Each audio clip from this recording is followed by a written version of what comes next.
because curvilinear probe will give you more information.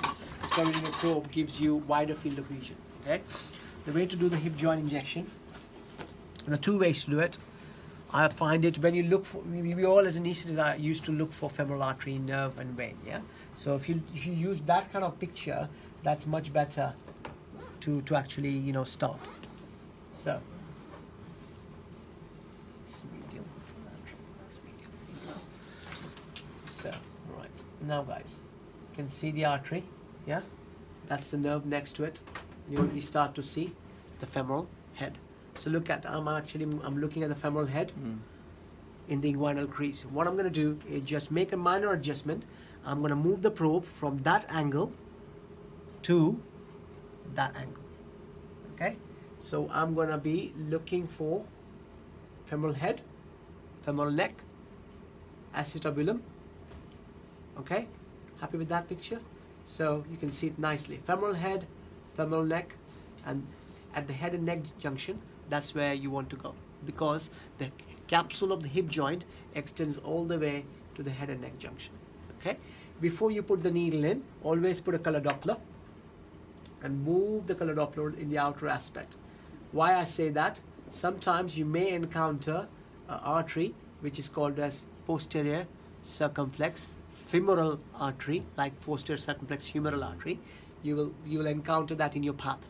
And that's why no wonder when sometimes orthopods stick the needle in, the patient gets bruising in the groin, or the bleed in the groin, because they've gone through the artery. Okay, so very easy injection to do. Once again, do the recap.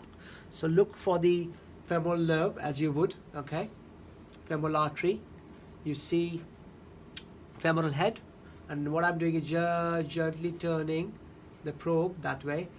Acetabulum, femoral head, and then we just need to get the femoral head and neck junction. So look at that, because your femoral neck and head is going to be like that. So you want to align the probe like that to get that kind of, this is the capsule. You can nicely see the capsule. And there are muscles. This is your sartorius, this is your iliopsoas, and this is your rectus femoris.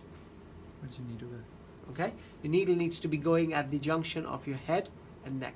So let me get this picture much better. Here you go. Right? So that is a better picture. You still see the acetabulum, yeah? This is the labrum, okay?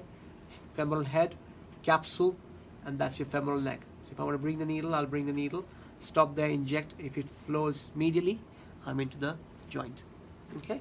With sartorius, rectus femoris, iliacus, okay? Whilst I'm here, I'll show you the genicular nerves as well, especially the femoral component of the genicular nerve, okay?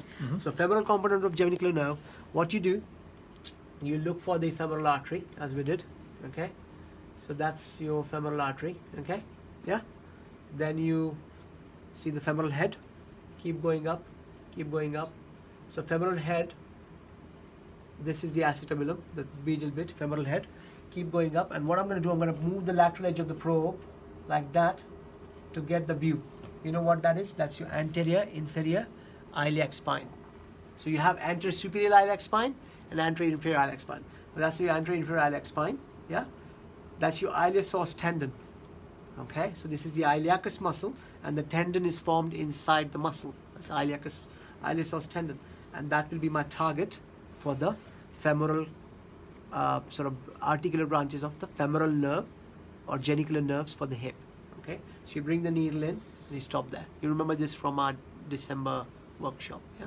So, and you have got the artery and the nerve, okay? So very easy to do. You just need to see this. This is called as iliopubic eminence. Iliopubic eminence is your area of interest to do the femoral genicular nerve blocks. Okay? Right, so we've done the